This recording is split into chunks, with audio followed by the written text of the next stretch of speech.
যুক্তরাজ্যের city minister বাংলাদেশের ক্ষমতা হারানোর প্রধানমন্ত্রী শেখ হাসিনার বোনের মেয়ে টিউলিপ সিদ্দিককে বিনামূল্যে সেন্ট্রাল লন্ডনে একটি অ্যাপার্টমেন্ট দিয়েছিলেন আব্দুল মুতালিফ নামের এক আবাসন ব্যবসায়ী। এমন তথ্য উঠে এসেছে যুক্তরাজ্যের ভূমি নিবন্ধন সংক্রান্ত একটি নথিপত্রে। এ নিয়ে দেখা দিয়েছে নানা প্রশ্ন। সম্পত্তি নিবন্ধকের দফতরে এক নথির বরাত দিয়ে লন্ডনের ফিনান্সিয়াল টাইমস শুক্রবার এক প্রতিবেদনে জানিয়েছে ২০০৪ সালে টিউলিপ সিদ্দিক লন্ডনের কিংস ক্রসের কাছে ২ বেডরুমের ওই ফ্ল্যাট বুঝে নেন এবং সেজন্য তাকে কোনো অর্থ দিতে হয়নি। এদিকে আব্দুল মুতালিফ ২০০১ সালে ফ্ল্যাটটি যখন কেনেন তখন তার দাম পড়েছিল £১,৯৫,০০০।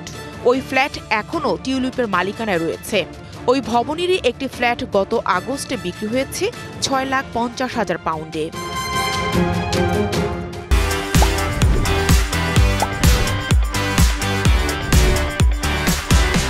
টিউলিপের একজন মুখপাত্র অবশ্য দাবি করেছেন ওই ফ্ল্যাট বা তার কোনো সম্পত্তির সঙ্গে শেখ হাসিনার দল আওয়ামী লীগের কোনো যোগসূত্র থাকার কথা কেউ বললে তা হবে একেবারেই ভুল।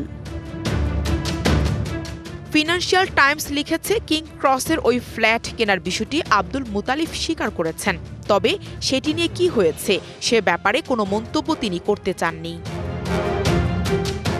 এর আগে বাংলাদেশের পারমাণবিক বিদ্যুৎ প্রকল্প থেকে ৪০০ কোটি পাউন্ড আত্মসাৎ করেন এমন অভিযোগে ইংল্যান্ডের সিটি মিনিস্টার টিউলিপ সিদ্দিককে জিজ্ঞাসাবাদ করেন দেশটির মন্ত্রী পরিষদ বিভাগের কর্মকর্তারা।